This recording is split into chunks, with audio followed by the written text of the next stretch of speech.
there's a motivation, a demolition job against Vice President Duterte.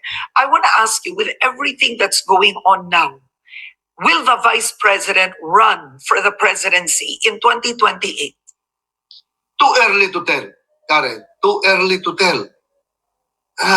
At saka yung ginagawa nila, too early to demolish a person. Alam lang nagbubumirang sa kanila lahat ngayon yan eh. In what way? Ang taong bayan ay galit na yung mga taong bayan. Silent majority. Paano galit? I wanted to ask you, Senator, paano galit ang taong bayan? You have the Vice President going live saying papapatay niya ang presidente, First Lady, ang Speaker kapag daw namatay siya, etc., etc. It's quite shocking for the Filipino people to hear a Vice President conduct herself in this manner. Alam mo, yung mga ganyan, yung taong bayan, hindi naman bubo ka rin. Alam na alam nila kung ano nangyayari ngayon, kung ano ang endgame nito. Alam ng taong bayan yan, hindi naman mga bubo ang tao ngayon, lalo na sa may social media na tayo ngayon. They are very much informed, kaya yung mga tao tahimik lang yan, pero kahit na magsurbik ka rin, makipagpustahan ako sa'yo, magsurbik ka, ano ng sentimento ng taong bayan ngayon, di ba? Galit na the more that they pound on the VP Sara, na isang babae, na wala nang kakampi, siya na lang mag-isa, the more nagagalit ang taong bayan. Hindi natin maglokohan, prangkahan lang tayo, magsurvey ka, pumunta ka sa kalsada. Okay, now with the NBI investigation, so during the last probe, she did not appear and they've reset it to December 11. Do you think she will appear? Well, it's her call. It's her call kung gusto niya mag-appear. Nasa kanya yan. Kinakaharap niya yan na issue, no? Nasa kanya yan.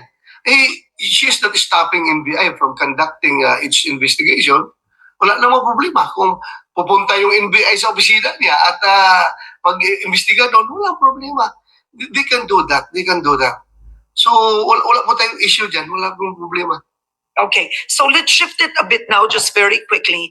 The ICC, the International Criminal Court, has put up a website and is now crowdsourcing, right? Stories of extrajudicial killings or their stories of the Duterte drug war. So this is evidence gathering against the Duterte administration, which may include yourself, online. What do you make of the ICC's latest move? Go ahead, make my day. Go Pero ahead. pa rin, sir. Make my Pero pa day. rin. Yes. Go ahead, make my day.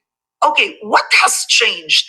I remember I interviewed you before and you had said you were afraid and now you don't seem afraid anymore. Afraid lang ako. Sabi ko na nga masyado kanyang capitalize yung sabi ko afraid. Afraid ako na pag ako'y nakulong, hindi ko na makita yung mga apo ko. Yun lang I am not afraid for myself. I am afraid for my apo na every day, every night, hinahanap ako bago matulog. Paggising sa umaga, pagbangon nila, pupunta kagad sa akin at maghahag sa akin. Yun lang. I am afraid for my apo na mawala sila ng lolo na hindi nila makita growing up. At I'm not afraid for myself. I tell you, I've been to many wars already. Ang dami ko na dinalang gira ka rin. Hindi pa ako takot mamatay. So, takot lang sa ako yung mga apo na hindi nila ako makita. Yun lang ang sa akin, Karen. What action do you plan to take? I mean, clearly the ICC investigation is ongoing. And in case a warrant is issued, what action does Senator Bato plan to take? Well, I have to seek for judicial relief. We have to go to the Supreme Court. Okay. Tatanungin natin sa Supreme Court anong kanilang ruling dito. If they rule that we have to go to be under the jurisdiction of ICC, then no problem. At least decision yan galing sa ating Supreme Court. Pero pag sinabi ng Supreme Court na hindi po pwede, wala silang jurisdiction dito sa atin, then this government should respect that ruling of the Supreme Court. You have to observe that. Otherwise, wala na mangyari sa ating bansa. Kung kagustuhan na lang nila, kung ano gusto nila masusunod. We have to respect the decision of the Supreme Court. All right. Now, with with the ICC investigation, with former President Duterte actually appearing in the Senate and the lower house, now with what you've described as a demolition job against Vice President Sara Duterte, do you still consider yourself as part of the majority? Or sa totoo lang, opposition ka na ba ngayon? Well, wala mang problema Opposition ka na ba ng Marcos administration? Ano pa ba? Ano pa ba? With all the pagigipit na ginagawa nila, ganoon pa rin ang hindi man ako sip-sip na tao ka rin na magsige pa rin na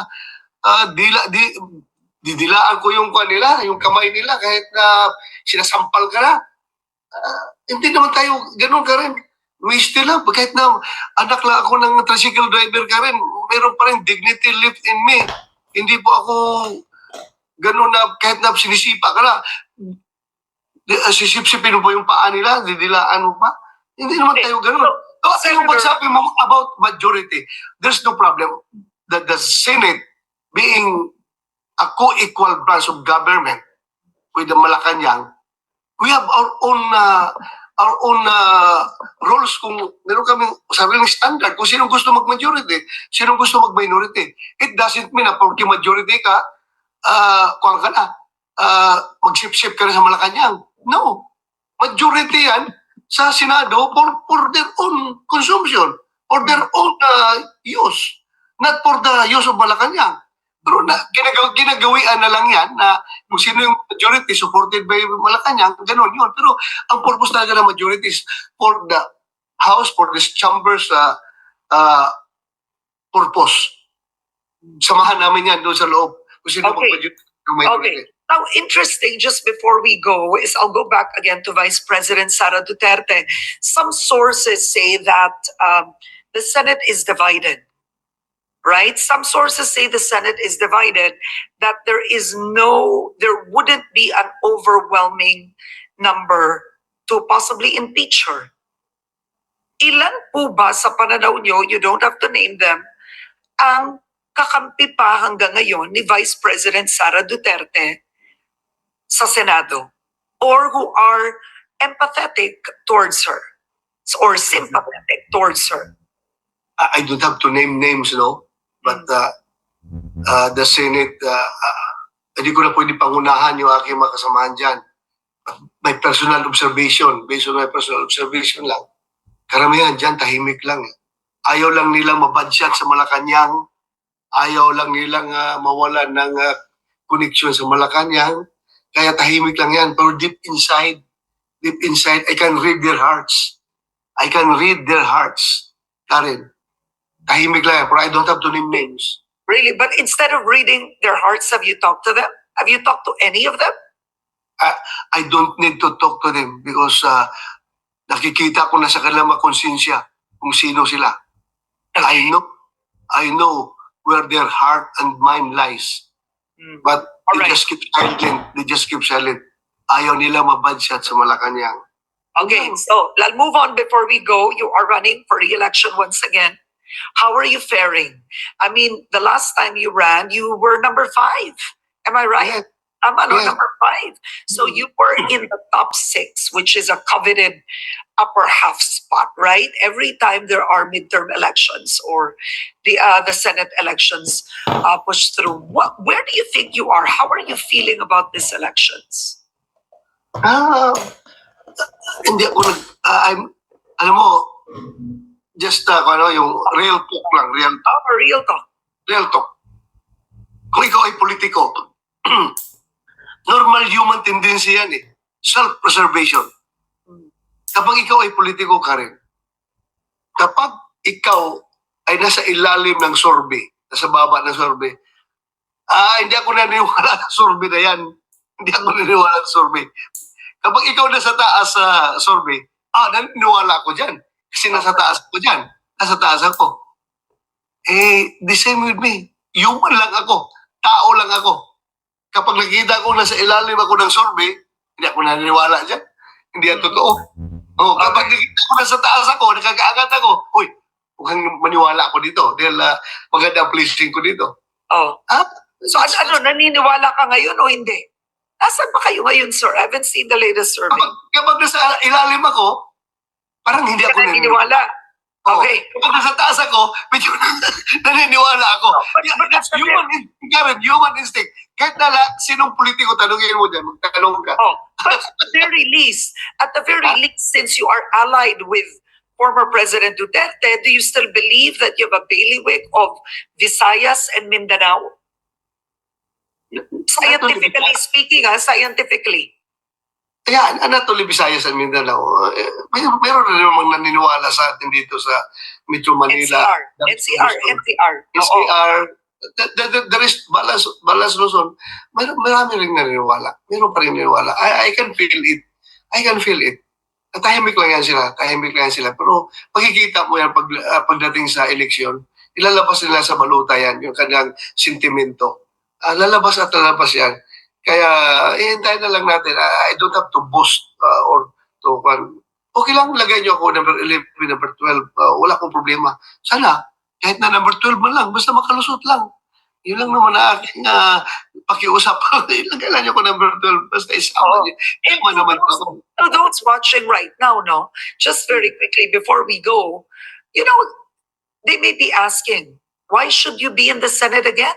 Diba? Tinatanong yun, what did you do during your first term? Well, as I've said, hindi ako magbubuhat ng bangko. Lahat naman ng mga proceedings namin, lahat naman ng mga ginagawa namin, nakukover yan ng media, ng social media, nandyan yan, lahat ng ginawa natin.